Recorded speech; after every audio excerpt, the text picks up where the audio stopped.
And we are back. What we're watching, we have reached episode 20. You gotta do them fingers twice, man. You gotta do 10, 15, 20. I feel like I'm patty caking now. Hey, Baker's man. You can be the Baker man, I guess. I mean, look, but since we're talking about the Bakers, man, I, no, let me stop. Let me stop. Just get us started, Joe. I don't want to. I don't want to get off the rails too early. Well, we've got more of this than I was expecting because I was under the assumption up until last week that season six only had 13 episodes. And I'm like, wait, they have more than 13 episodes because I kept seeing like this is episode whatever of part one. I'm like, when they get into part two? Did part two only have like two episodes? But no. But it really doesn't mess with our schedule. I think we can still get a lot of stuff accomplished and be done and do what we want to do for July. So I think we're still good for this. But let's go ahead and jump into it because this we will actually finish in this episode, part one, and also do the first episode of part two. So we're getting into the meat of things. Can I? That first episode of part two Yep. is a part of my theory is why we know exactly what happens, and I'll tell you why. Let's go, buddy. All right. Mo and Joe is the 10th episode of part one of season six. It's the 75th overall episode of the series, written by Matt Weiner and directed by Steve Schill. It originally aired on May 14th, 2006. Little known fact, that was originally going to be the name of this show. It was Mo and Joe, but neither one of us wanted to be Mo. I because then people start talking about when I used to have the bowl cut. It's traumatic. I thought you were going to be Joe. That was going to be the twist, you know? I couldn't be Mo. I just yeah. I'm sorry, bro. Couldn't I be think Mo. I think what we're watching would be better. Like you seen the Mo and Joe show. Are you having a series of small strokes? What's happening? But let's get into it. Facing a mountain of evidence, Johnny considers making a plea agreement with the FBI. Since such a deal would involve the confiscation of most of Johnny's assets, he sends his brother-in-law Anthony Infante to ask Tony to convince two brothers from New Orleans who have Johnny as a silent partner in their heavy equipment leasing company to sell it so that he can get his share. Tony reluctantly agrees to the meeting, but one of the brothers, Paul Kalviak, is unwilling to give up the potential profits from post Katrina government funds and walks out of the dinner. Janice appeals to Tony to make Bobby a capo and accuses her brother of treating her and Bobby unfairly and blaming them for his shooting by Junior. Carmela pressures Tony again to meet with the building inspector and have the work stopping order lifted on her spec house project. Tony finally hands the job to Sylvia. Yeah, I mean, we saw him going back and forth on whether or not to get Silvio involved because Tony's always been he's reactionary. He's got his heart's on his sleeve. If he loves you, he's got your best interest at heart. And if he's angry at you, he's going to try and do something to slight you. Like he's hella passive aggressive, and we see that. We've seen that with regards to the spec house Right. and Carmelo. But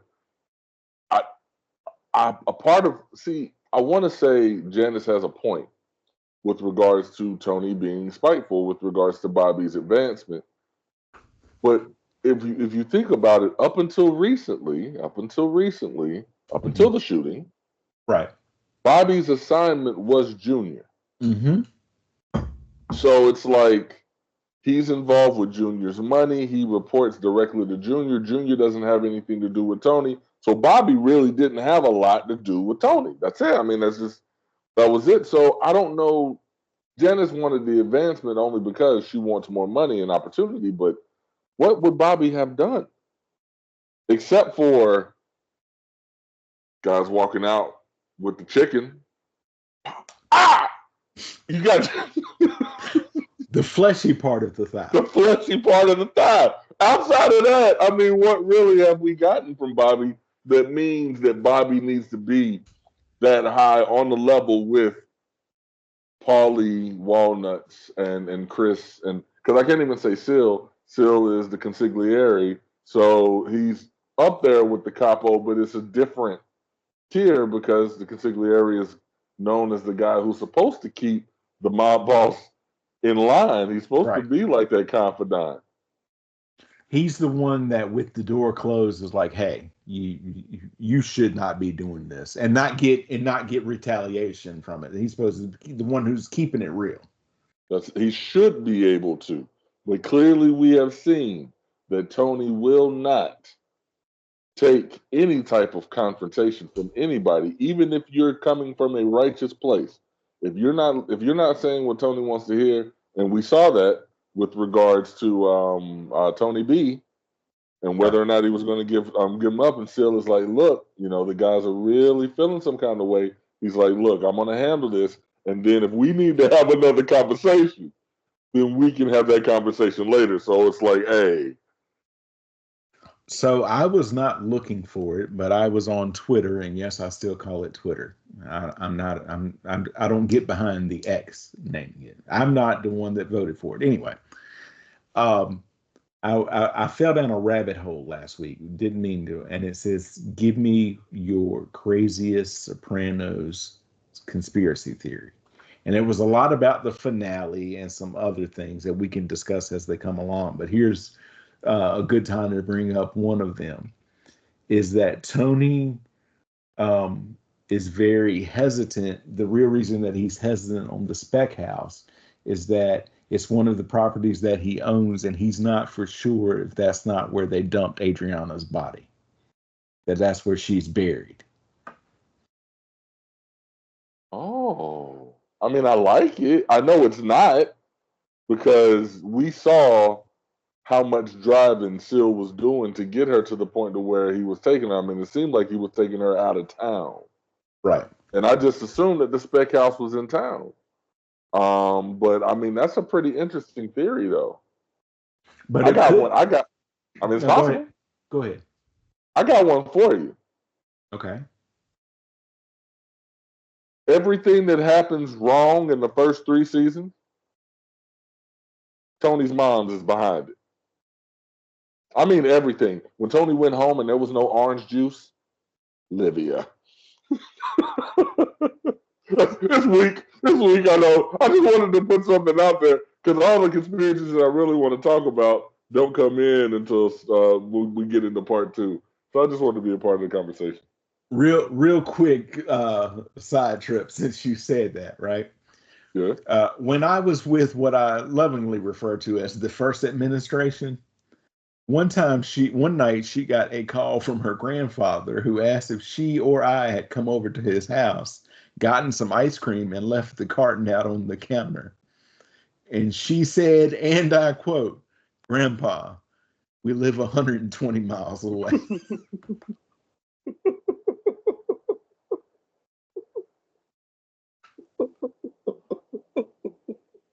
Yes, I did it. I mean, that's how I was starting the conversation. I live 120 miles away from you. It was delicious. It was that Neapolitan, which we used to call Napoleon ice cream when Napoleon ice cream. ate all the strawberry, left the chocolate and vanilla, cut it down, So now, you go in there, and usually the way it was, whenever we had Napoleon ice cream in the villages that I was coming up in, it was the vanilla was all that was left. The vanilla was just sitting there just sad as hell.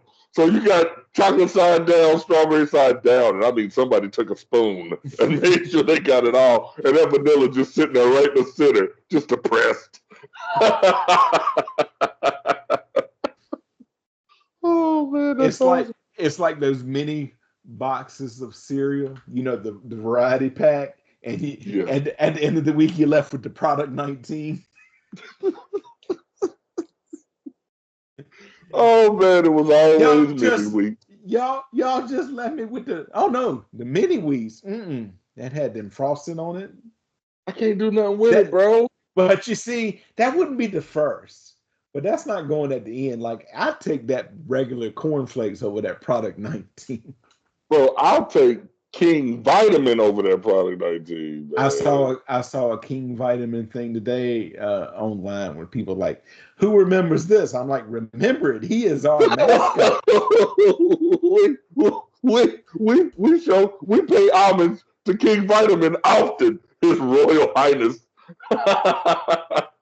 The comments were like, why is he smiling? Because his brother's making bank. He's making bank on some cereal that requires no sugar at all. So yeah. And it's like, who remembers this? It's like, who can forget it? It's what somebody said. It said Captain Crunch without the flavor. Captain Crunch. That's it. At least with Captain Crunch, the roof of your mouth is destroyed, but there's remnants of sweetness left. With King Vitamin, it's just sadness. But I liked it though. It's an acquired taste of poorness. On the back, it said, remember, it had the mask that you could cut out and wear. And probably at the bottom, it was like, don't complain. You knew what you were getting into when you bought it. No glow in the dark ring bitch. You get to wear it. Oh, God, I'm sorry. What we're watching, ladies and gentlemen, this episode of What the We're website watching is just that guy digging under construction. the stick figure. So at first you turn it on the website and you see somebody digging under construction, and then he turns and it's the cutout from the back of the box. And underneath is the address that you can write to. And at the bottom, in little brackets, it says, "You're lucky we got a post office." Oh God, Jesus! In therapy sessions with Dr. Melfi, Tony sees the spec house as a distraction for Carmela. He describes their reconciliation as an understanding. If he backs her project, she turns a blind eye to his work and infidelity. He also admits that he is cruel to Janice and Bobby and takes pleasure in their misfortunes. Melfi points out that Tony has never gotten along with his sister. He then recalls moments of Janice standing up to his abusive mother, Livia, which he respected. He also recalls Janice using a tape recording of him fighting with his sister Barbara to painfully extort favors for him for a whole month. Melfi suggests to Tony that Janice's misery reminds him of Livia, to which Tony admits he is mistreating her in revenge for leaving him alone to deal with his mother for many years. That was a heavy therapy session. That was a very heavy therapy session because I mean, you think about it, bro. It's like the younger sibling. She was young enough to where she really did. We didn't see her catch much smoke. Right. You know, we didn't see her catch much at all. So, you know, it really did lay heavy on Tony, man. And then obviously we get other flashbacks to show what the interaction and what the relationship with the dad and Uncle Junior are like. So Tony opened up in this one, but I mean, still he only shows so much. Mm-hmm. You know what I mean? He only shows so much. While making collections in a particularly dangerous section of Newark, Bobby is mugged by a gang of African American youths. After they take his money and gun,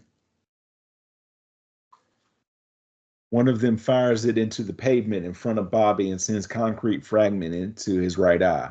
Paulie calls Tony to deliver the news and also reveals that he's having radiation therapy for early stage prostate cancer. Tony's initial reaction is to criticize Bobby in front of the crew, despite Bobby's passing on his payments through Carlo, but stops when Silvio gives him a look. Later, Tony visits Bobby at his and Janice's home and watches a New York Giants game. Tony observes Janice's commanding presence at the house, aggressively handling her husband and Bobby Jr. That was a lot. That was a lot. That look that Seal gave Tony. It's like, look, you can't.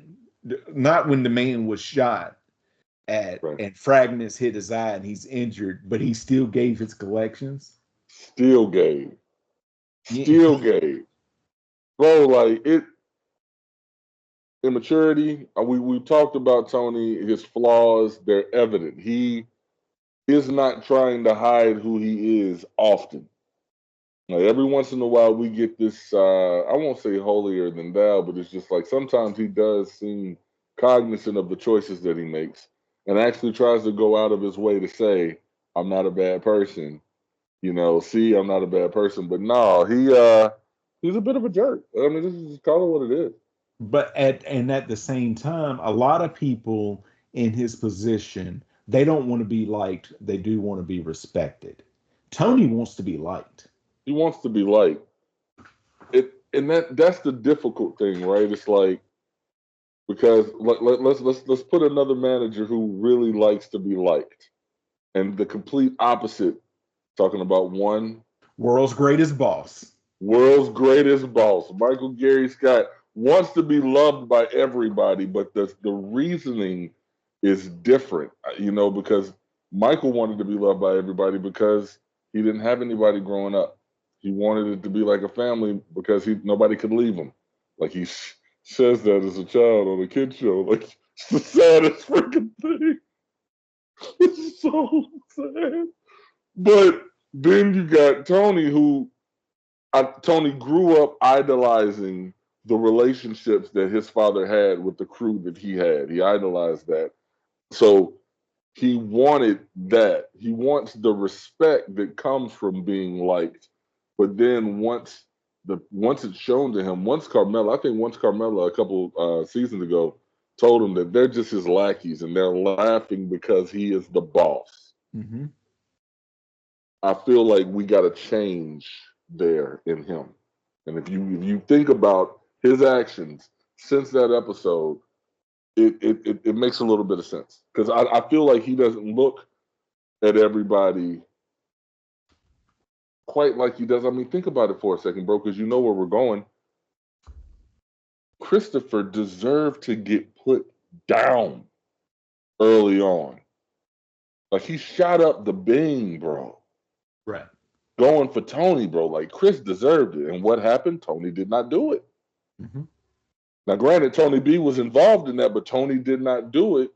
Whereas you see now, later on, we see it's going to change. And I think all of that happened because his wife was saying, these guys don't love you. You're the boss. If it weren't you, it would be somebody else. Sorry for the change. No, no. Janice greatly admires Jenny's house when she comes to visit with friends. Tony proposes that he will guarantee the brothers will sell their company, and in exchange, Tony will take a light out. Not a light out. Tony will take a light cut, and Johnny will sell his house at a discounted price to Janice and Bobby. Johnny reluctantly agrees, realizing he has few options left. Tony finds a distressed Meadow and is uncomfortable discussing her concerns about her souring relationship with Finn. Tony makes the mistake of telling her that she is living in sin with a man, which prompts her to curse at him and storm off. Elsewhere, Tony tells Silvio to not speak to Carmela's building inspector after all. Tony falsely tells Carmela that Silvio had a fruitless meeting with the building inspector and tells her it's time to walk away and sell the spec house. Carmela is dissatisfied. Johnny's lawyer negotiates with the prosecutor over the assets that would be left for Johnny's family and how much prison time he would get for a plea deal. Johnny learns he would also have to enter an allocution. In an agonizing decision, he chooses the plea deal and his family's continued support over the oath of Omerta. He receives a 15-year sentence and publicly admits that he was part of a New York chapter of La Cosa Nostra. His statement is met with disdain by the New York mobsters, especially by Phil, who stoically served 20 years in prison himself without ever pleading guilty. Or, folks, this is explicit, all right? He says, I did 20 fucking years. So much happened in what you just laid down, bro. Like Tony going to Sil and saying, don't go to the building instructor was prompted because of the conversation that he had with Meadow about Finn. And essentially he's saying, Sil, his logic is Carmela's job is to take care of the house, to deal with the kids. And if I'm getting this kind of buck back from Meadow, it's because Carmela's not doing her job. Forget the spec house. She needs to be at home. Mm-hmm. Like I think that ultimately that's the way it was played out, which obviously that that stinks. But with Johnny Sack, I think Christopher's got to be pissed, right? Because Tony sets it up so that Janice and Bobby get Johnny Sack's house, and that stays. But what did Chris get to help out Johnny in a pinch? He got His, that car, and that right. car got snatched. That's the next part. Tony and Silvio similarly regard Johnny with disgust, although defend him when talking in the presence of a gardener. Chris is furious when a U.S. Marshal takes the Maserati coupe that Johnny sold to him. Landscaper Sal Vitro has been taking care of the gardening at Johnny Sack's house for free for over 2 years as payment for being allowed to continue working for his existing customers. And this guy, he can't get a break at all. He can't get a break. I feel for this dude, like, legit. At the beginning of the episode, Tony denies Sal's request to remove this obligation, citing the dire straits faced by Johnny's wife Jenny while her husband is in prison, and derides him for being selfish. At the end of the episode, Sal is released from the obligation by Tony after Johnny's trial plea. Meanwhile, at Dartford, New Hampshire, Jim discovers Vito Spatafor, known as Vince to him, is not really a sports writer, and Vito confesses he left a family and a job in contracting in Jersey. Their relationship develops further. Vito moves in with Jim, helps his firefighter team on one rescue operation, and gets a job working as a local handyman. In his home life, Vito starts cooking Italian food and says how much he misses it. He also seems to miss the faster pace of nightlife. While he is at the bar with Jim, everyone leaves to go home early when he is ready to gamble, drink, and stay up.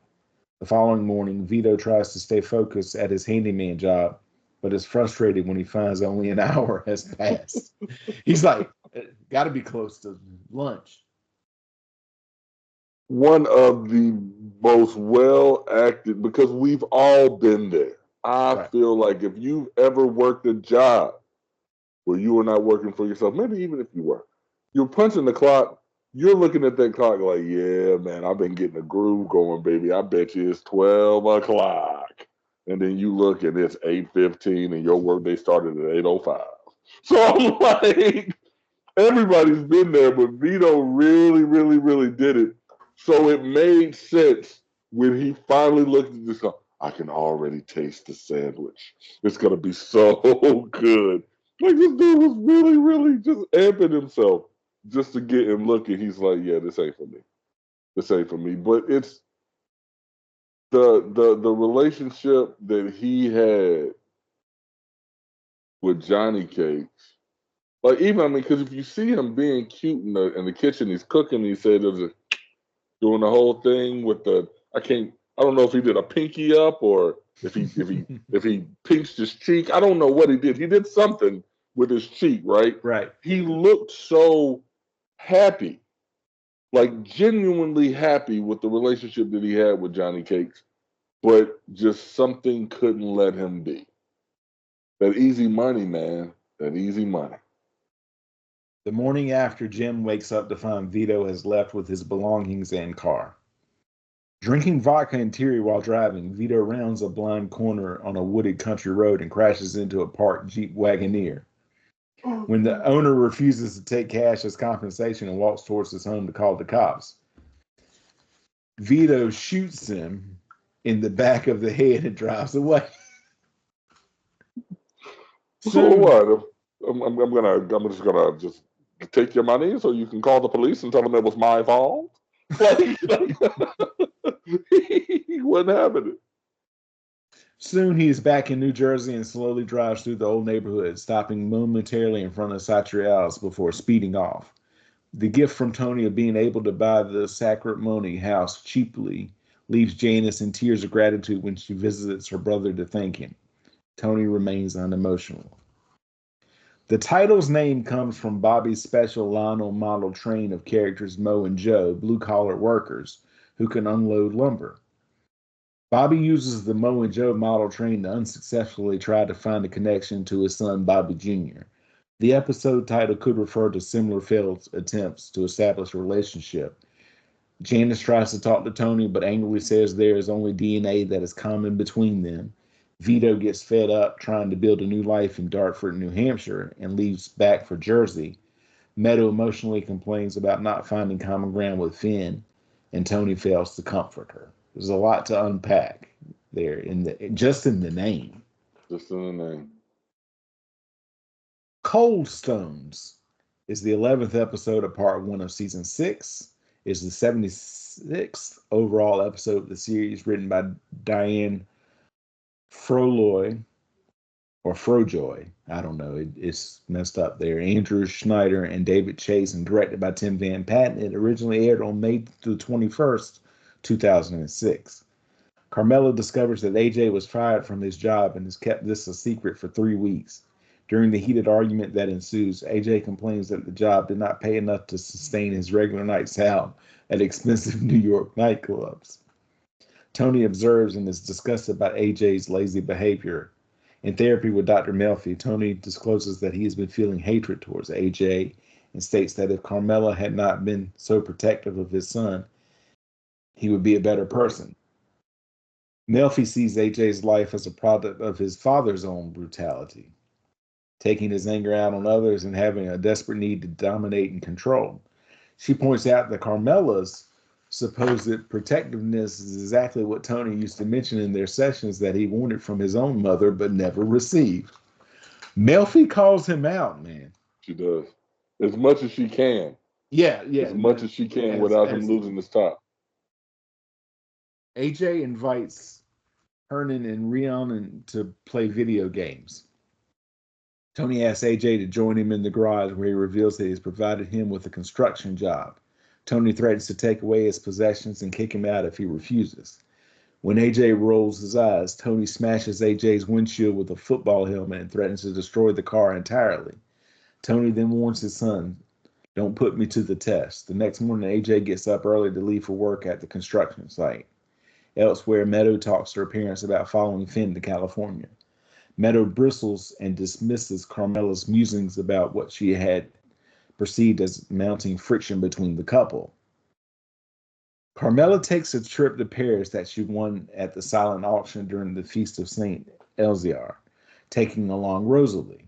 In Paris, Carmela reacts to the surroundings with emotional intensity and philosophy, while Rosalie exchanges telephone numbers with a much younger local man named Mikhail. Over dinner, Carmela brings up Rosalie's grief over the loss of her husband and son. Rosalie becomes angry that Carmela would bring up such memories during their vacation, but does reveal that she feels her grief is futile. Rosalie invites Carmela to go along on her date with Mikhail. However, Carmela decides that she will walk along the Seine instead. Later, Carmela dreams of Adriana walking her dog by the Eiffel Tower. In the dream, a gendarme with an American accent asks Carmela to tell Adriana that she is dead. Doesn't she know she's dead? Like, man, that's a heavy one. Oh, that's so heavy. Because, Carmela was on the fence. Because Yeah. in her heart of hearts, I believe that she knows, right? And Mm-hmm. then with everything that happened with Adriana's mom at the feast, I think that just kind of added to it. So her going over there, universe makes no mistakes, man. She got she got the schooling that she needed. But it sucks to see Rosalie and Carmela beef because I really don't feel like their their friendship could be perceived as one of the better relationships on the show, but Right. it's not very healthy because they don't resolve issue. They just kind of puff their chest out, and then they just one of them will surrender, right? So we've had them step up before, where Rosalie was talking about AJ and how, and then Carmela's like, "Look, I never talked to you about your son, so don't try and tell me about mine." And Right. then when they're in Paris and Rosalie's like, "Why do you want to bring Jersey here?" And I get it, but I mean, it's just like, but they never really resolve it. They just kind of speak out and then just move on from it. it's hard to see them beef out. Right. Vito approaches Tony at a mall and tries to convince him that he's not really homosexual, claiming his blood pressure medication temporarily confused him. Tony is unimpressed by this explanation. Vito asks to buy his way back into the crew, proposing to run a business in Atlantic City involving prostitution and meth trafficking. Tony brings up the offer with Silvio, Christopher, and Paulie. Silvio recommends abandoning Vito, while Paulie silently leaves the room. Vito has a reunion dinner out with his family in Rockefeller Center, where he tells his children that he's been working as an undercover spy in Afghanistan and demands that they keep quiet about his return. As Vito and Marie watch their kids ice skate, she asks if he will seek therapy and speak with the priest. Vito scoffs at this and recommends that they have another child. Later, Vito calls an upset Jim, who doesn't buy Vito's excuse that he missed his family and tells him that his life of self-indulgence, it was the life of self-indulgence that he missed. Vito admits that he didn't want to drag Jim into his lifestyle. Jim tells Vito never to call him again and hangs up.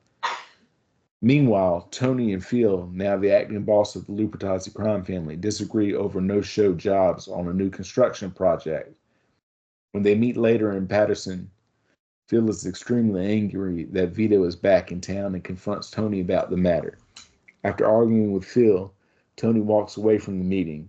Tony later decides Vito must be killed in order to appease Phil, who might otherwise harm their business and possibly start a mob war.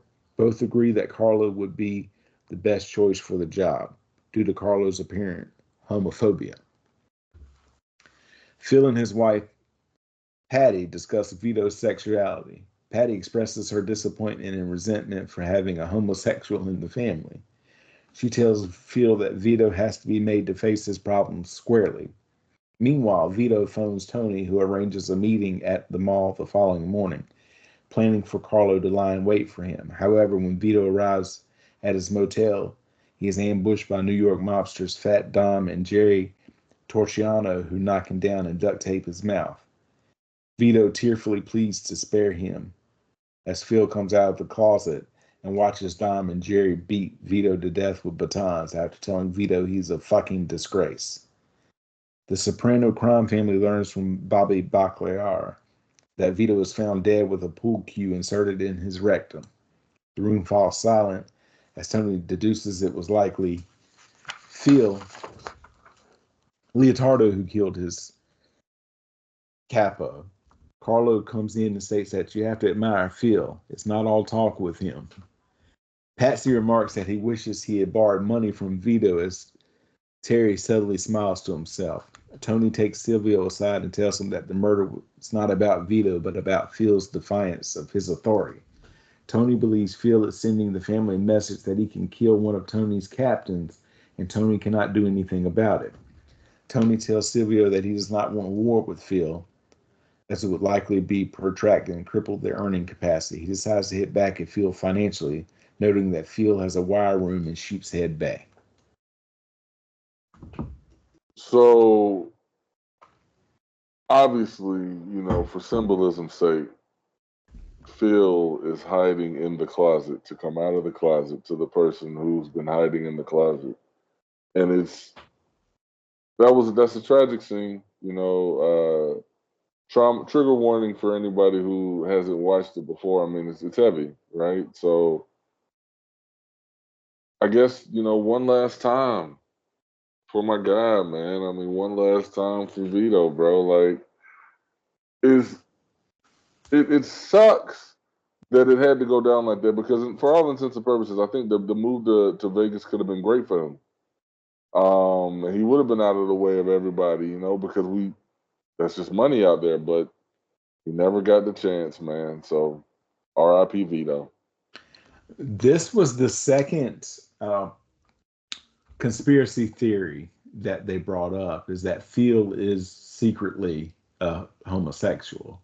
I wouldn't doubt that at all. And they bring up everything in prison, doing 20 years, and the whole coming out of the closet scene, and how he's kind of like exercising his own demons or that Vito would be able to tell, and so he's got to get rid of Vito. Because he is. So if you are gay, then you can tell who else is gay, and he never wanted to be spotted out. But it karma is what it is, man. That's Oh really yes, yes it is. that's the poetic justice that I get from that. Because when I see that, I'm not going to go into detail now, but the thing that gets me every time is that one dude on the phone. Oh shit! That gets me every time. Oh goodness. Oh goodness. Phil and Patty Leotardo console Marie Spatafor over her husband's death.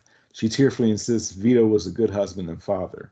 Patty maintains that homosexuality is a sin, but adds one has to hate the sin but love the sinner, quoting her parish priest. Phil, on the other hand, remains firm and tells Marie, although he loved Vito like a brother in law, which is what he was. It's exactly what it was. It may be for the benefit of her children not to have their father as their role model. However, Phil is later seen being unable to fall asleep in bed that night. At Satriel's, Carlo and Silvio prepare a meal. Fat Dom arrives to make a payment to Silvio. Dom, who was one of the men involved in the murder of Vito, starts making crude jokes about Vito's death. When he insults the entire Jersey family and jokes that Carlo was involved with Vito sexually, tempers snap and Silvio hits him over the head with a dustbuster, while Carlo repeatedly stabs him with a chef's knife. Dom collapses backward onto the full dinner table and dies. Silvio tells Carlo to call the others and say dinner is canceled. They then devise a plan on how to dispose of the body and evidence. As they wait for the night to fall and play cards, Tony enters despite Silvio's warnings not to. When Tony sees what has happened, he wordlessly exits the store with his hands up, letting Silvio and Carlo deal with it. Silvio, likewise exasperated, promises to take care of the body and shouts blame at Vito for the unplanned incident. Weren't they in the perfect place? Isn't that how what's his name got rid of his boy? Back in like season 1, Christopher. Emil? Yeah. Emil. Like email, it's Emil. But yeah, that is exactly. That's it. Look. We said don't eat the meat at Satrial's because you don't know what is actually pork and what is another guy from down the street. At the Spatafor home, Francesca and Vito Jr. read the news article about the father's death late one evening and realize that he had lied about his involvement with the CIA, and he was, in fact, a mobster. Elsewhere, Vito's thin club photographer recognizes his picture in the paper. He finds an album of his work and shows his assistant the cover photo he shot of Vito. The game that Anthony was playing with his friends before Tony tells him about his new job he gave him was Perfect Dark Zero. So a bit of trivia for you. Mm-hmm. All right. So this next episode, is it Kaisha? I think Kaisha's house, but yeah. Is the 12th episode and part 1 finale of season 6 of The Sopranos. It's the 77th overall episode of the series, written by Terrence Winter, David Chase, and Matt Weiner, and directed by Alan Taylor. It originally aired on June the 4th, 2006. As Tony Cruz disposes of Fat Dom's remains, Benny blows up a building in front of Phil and his mistress. As in the unrest between Carmine and Tony several years earlier, Little Carmine once again serves as the intermediary between the New York and New Jersey crime families. Why it's funny to me that Little Carmine always does this, I don't know. I don't know why they keep going back to Little Carmine. Little Carmine is not. No, Little Carmine is not the dude to be the mediator, man. Not at all. Little Carmine is. He's a little shady guy. He's a porn king. Nothing to say about anybody who does sex work, but Little Carmine has ulterior motive. At the truce meeting, Phil and Tony trade recriminations, but agree to stop the hostilities for the greater good. However, it falls apart when Little Carmine carelessly mentions Phil's murdered brother, Billy. You're not helping things. Which causes Phil to insult Tony and Little Carmine before storming off. Later, Phil discusses Tony with his capos, Jerry, Butch, and Albie. Phil believes Dom's disappearance was orchestrated by Tony as revenge for Vito's murder, although Jerry believes Dom's disappearance was unrelated. Butch supports Phil's claims and attempts to convince him to murder Tony in retaliation. When Phil rejects Butch's suggestion, Butch suggests picking somebody over there. Pick somebody over there. Tony completes the Jamba Juice deal and apologizes to Juliana about his behavior when they last met. He makes another pass at her, but she turns him down. Meanwhile, Chris and his wife Kelly discuss decorating a nursery for their expected child. While Tony, Chris, Bobby, and AJ watch football on Thanksgiving, Christopher is compelled to admit to Tony that he has a new mistress named Kaisha. When Bobby asks why Chris has not brought Kaisha around, Chris explains that she is black and cites Paulie's racism as the reason he has kept her away. In truth, Kaisha does not exist, and Chris has actually been seeing Juliana since they met at an AA meeting. Right. Chris tells Juliana that he rushed into marriage with Kelly and does not want a family with her, and she has no idea who he is. Oblivious to the situation, Tony continues to make unsuccessful passes at Juliana. As Chris and Juliana continue their affair, the two relapse into drug use. Eventually, Tony notices Chris talking to Juliana down the block from Satriale's. Under questioning, Chris asks for Tony's version of what happened between them, then pretends that Juliana is friends with Kaisha. Chris and Juliana smoke heroin and discuss what they perceive to be a newfound ability to control their drug abuse while integrating it into their lives. Both seek advice from their AA sponsors. Murmur criticizes Chris for seeing Tony's former mistress, as he could face severe punishment for such actions, and tells him that the pair could be enabling each other to use drugs. Juliana's sponsor expresses her serious concern about the affair, especially after learning Chris is connected. I like how both of them are more concerned about that Chris is connected, and then say, "I'm a little concerned about your drug use." Right, like that the drug use, and that's the whole reason you're coming to talk to me is about the drug use, right? Right. But yeah, I don't think you should be messing with that guy. He seems dangerous. Chris tells Juliana that he must reveal their relationship to Tony in order to prevent him from finding out that he's using again. When he tells the truth at the bada bing, Tony acts indifferent and says Chris can do whatever he wants with her. However, in therapy, Tony expresses his anger at being rewarded for his fidelity by Chris's relationship with the woman Tony desired for himself. Dr. Melfi is pleased that Tony did not react to the situation violently, and that is a corollary to Tony's view that each day is a gift. At a diner, Chris and Juliana talk about the higher power that should motivate them to be sober. Chris says that he always thought his vow to the code of Omerta was his higher power, but he is now disillusioned as no one is following it anymore. They agree to attend an AA meeting close to their location, taking separate cars to get there. While working at a construction site, AJ notices Bianca Salgado, a Dominican woman who works in the office there. AJ introduces himself to Bianca, who reciprocates the attraction. On their first date, while they watch television at her apartment and her infant son Hector sleeps, a group of youths begin playing loud music outside. She asks them to move, but they respond with profanity. AJ resolves the dispute by bribing them with an expensive mountain bike given by his parents. Afterward, AJ and Bianca make love. Meanwhile, Phil and his wife Patty go to the emergency room over what Phil thinks is a heart attack, but the doctor diagnoses it as intestinal gas. However, later that night, Phil is rushed back to the hospital by his wife for what turns out to be a real heart attack. Karma, just the beginning. AJ's situation is unique because I think this is the first time I look at AJ as a regular person. You know, like he sees somebody that he likes. He's insecure. He's not putting any false bravado on it. He knows who he is. When she said, My old boyfriend would have just went down there and beat their asses, and I'm like, that's not who you're with, young lady. But AJ still, because he's got a head on his shoulders now, he was able to go down there and negotiate it out, man, and he got lucky because of it. So, shouts out to AJ, man. His arc is hard. Absolutely. Tony is elated and orders a round of drinks, but Silvio and Polly are critical of his joy, pointing out that Phil had been a manageable pain. Any replacement could mean even further unrest. Tony disagrees, citing the insult-laden exchange at Little Carmine's.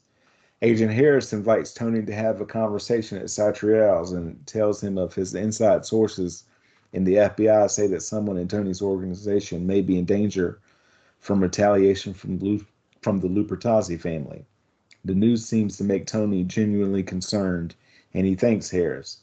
Tony later surprises the New York mobsters by visiting Phil at the hospital in Brooklyn. When alone, Tony tells Phil about his coma, revealing that he went to a place that he never wants to visit again. Tony tells Phil to take his time recovering and enjoy his grandchildren and the good things in life. When he is better, they will settle their issues, at which point Phil begins to tear up. Tony leaves the hospital but is taunted by Butch on his way out. Bobby visits Junior Soprano at his mental care facility and returns his Christmas gift, an envelope of money, saying he cannot accept it after his shooting of Tony. Junior is clearly not in his right mind, as he says the money was for Bobby's dead wife Karen and his kids, suggesting that he may not have been acting alone in the shooting and that he is mounting his case with the help of an ex-lawyer, another patient in the institution. After Bobby leaves, Junior gives the envelope to an orderly, saying to him, one hand washes the other. Because I'm not going to say he's crazy. He's losing his marbles, but at the heart of him is still Junior Soprano. Absolutely. Carmela visits Liz LaServa at the hospital to find out she is restrained to her bed, having apparently attempted suicide. Carmela returns home and tells Tony that Liz was set off by a letter from the Salvation Army, an organization to which Adriana donated each year. Tony suggests that Liz is an alcoholic who cannot accept the reality that Adriana moved away because she could not stand her mother. Jesus. God. Carmela takes offense at that suggestion on the heels of Meadows moving to California 2 weeks prior. Carmela again complains about her spec house being stalled in her life in general, and Tony attempts to comfort her by pointing out that AJ is doing better. Carmela disturbs Tony by suggesting they hire a private investigator to track Adriana down. Tony attempts to dissuade her, but she is not easily swayed. Tony's only recourse is to meet Silvio at the Bada Bing and tell him to lean on the building inspector after all in order to restart Carmela's spec house project, which he hopes will distract her.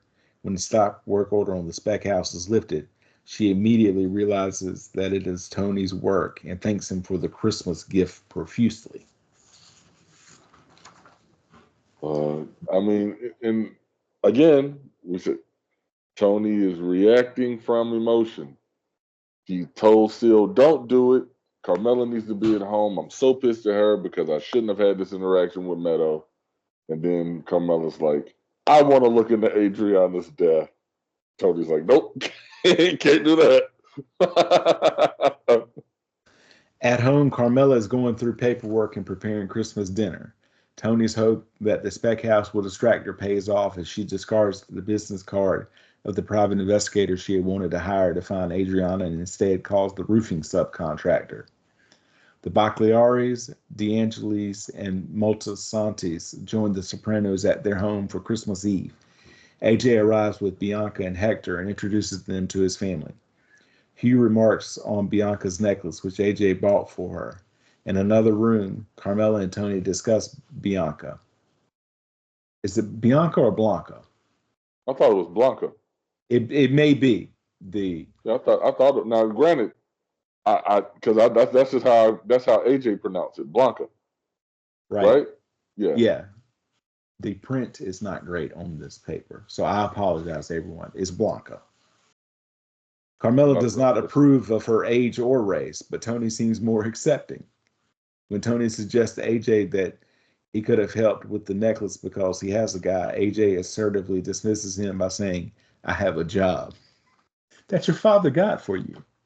That's your dad got for you, right? Like, now's the time to be high and mighty. Meadow calls her family from California with well wishes. Blanca compliments Carmela on their beautiful home, and she thanks Blanca and agrees. The entire extended family is gathered peacefully around the tree with Christmas music playing. It's a very sweet way to end, an episode where so much has happened. Combination of what we think is going to be the end of Phil Lupertazzi in New York because of the heart attack and everything. It's just like, you don't know Phil. Right. So that leads us to Soprano Home Movies. The first episode of part 2 and the 13th episode of season 6, is the 78th overall episode, written by Diane Frolov, Andrew Schneider, David Chase, and Matt Weiner, and directed by Tim Van Patten. It originally aired on April the 8th, 2007. In a flashback to the winter of late 2004 or early 2005, a teenage boy witnesses Johnny Sack's arrest by the FBI and Tony Soprano dropping a pistol in the snow as he flees the scene. The boy picks up and accidentally fires the gun and then takes it with him back into his house. Over 2.5 years later, in August 2007, Essex County's authorities arrest Tony on a gun charge based on the boy's testimony after he was caught with the illegal weapon in his car. Tony is briefly jailed in Newark before appearing in court with his attorney, Neil Mink, who easily secures Tony's release on bail. In Brooklyn, a party is held for Phil Leotardo, who has recently returned from the hospital after a long convalescence following a near-fatal heart attack. Phil happily tells the Lupertazzi crime family that he is ready to settle down, retire, and enjoy his grandchildren. Lupertazzi capo Doc Santoro informs Phil of Tony's arrest, leading to mocking comments from other Lupertazzi members towards Tony and the Jersey Mafia as a whole. After Tony returns home, he and Carmela travel to Janice and Bobby's upstate New York cabin to celebrate Tony's birthday. On the way, Tony receives a call from Mink and is told the gun charge has been dropped. Tony and Bobby bond as they fire Bobby's customized AR-10 assault rifle in the nearby woods. Bobby gives Tony the firearm as a birthday present.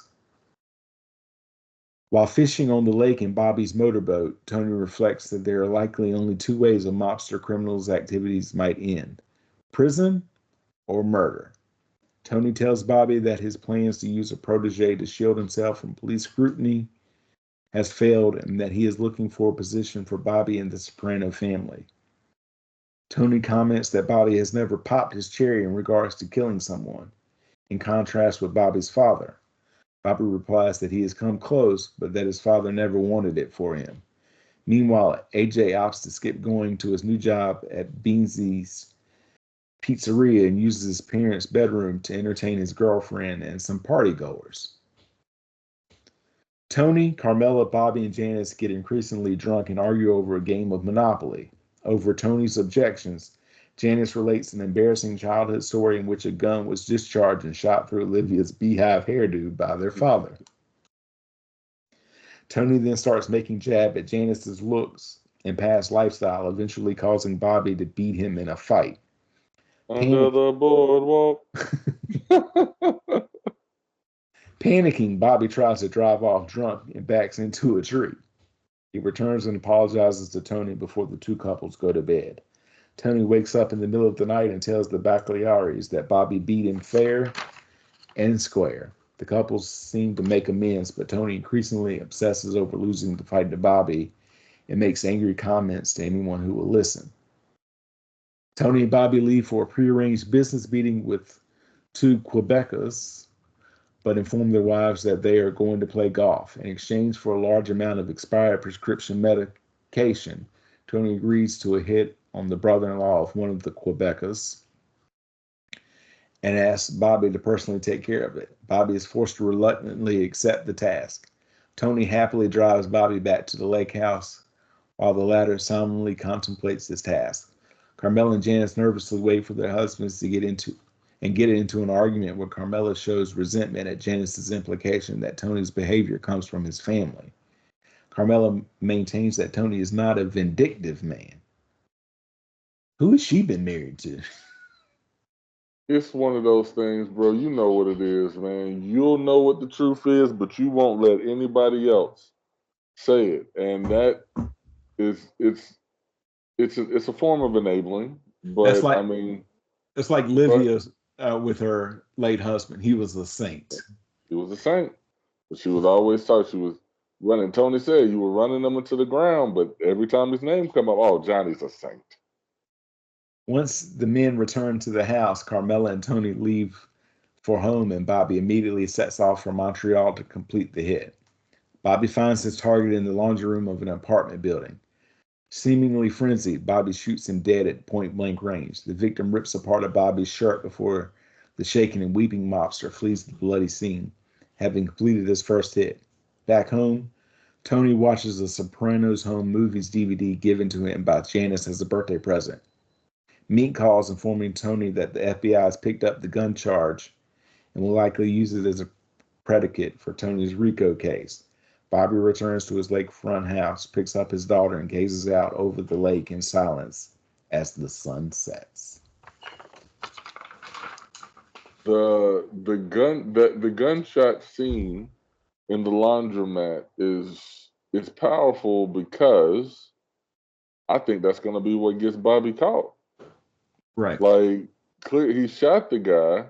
The guy ripped his shirt. He scratched him on the chest, so that means he's got stuff in his nails. And then the shot that killed the guy, the bullet is in the dryer. Right. You hear it bouncing around, and I'm like, Bobby, that was the sloppiest hit ever. And I guess he doesn't care because he's north of the wall, so he's thinking that they're not gonna come after him. But man, that was a sloppy hit, bud. It was, but we have set things up wonderfully. We kind of, and I noticed they did this with season 5. Season 5, you kind of ended where everything was kind of mellow. You had everything with long-term parking, but that was the episode before. And then Right. they start season 6 off with a bang. Tony gets shot, and then they do the same thing with the end of part 1. You got this beautiful Christmas scene. Everybody's gathered around the tree. Everything is peaceful. Now you can see, okay, we're in the home stretch, and we're just letting it all out there. So I said I was going to mention it. This is the episode that explains everything. So if you are a viewer of this show and you're like, I've seen The Sopranos already, like, get to the end so we can talk about what happened. I will be quoting this episode in my theory as to why I believe what happened actually happened. Because of conversation that Bobby and Tony had We while had out on the boat. On the boat. Yep. And I've heard that from a lot of people. I mean, I will also be quoting it when I come up with my theory that is different from everybody else's theory. It's something I picked up back in season 1 or either season 2. I think it was season 1 though. Okay. So we'll put a pin in it for now, but looking forward to it. I mean, things are picking up, and we've got another couple of episodes. This is the heavy season. This is the heavy season. If you are a fan of the mobster show or the mobster genre, this part 2, season 6, is for you. It's like somebody different is dying almost every week. There's constant drama and intrigue internally and externally. It's not just New York versus Jersey. You got some internal Jersey stuff that needs to be worked out. That's been building up over the course of years. So I'm saying, for those following along and watching with us, it's about to get hot, baby. It's getting hot. With the Vipers. Love it. All right. But TJ, before I let you go, my friend, go ahead and plug any and everything that you have. When this airs, tomorrow will have happened. So if you haven't seen Summer Camp yet, go see it and look for me. Great things coming from what we're watching. I'm excited about this summer because as we're coming to a culmination on what is again some exciting shows with Sopranos, we're getting ready for some exciting stuff in July, and I can only imagine what's next. So thanks for going on a journey with us, folks. Listen to more Joey Harris show. What we're watching. What we're watching. The channel is there. Go subscribe, hit the notification bell. You will be notified every time an episode drops.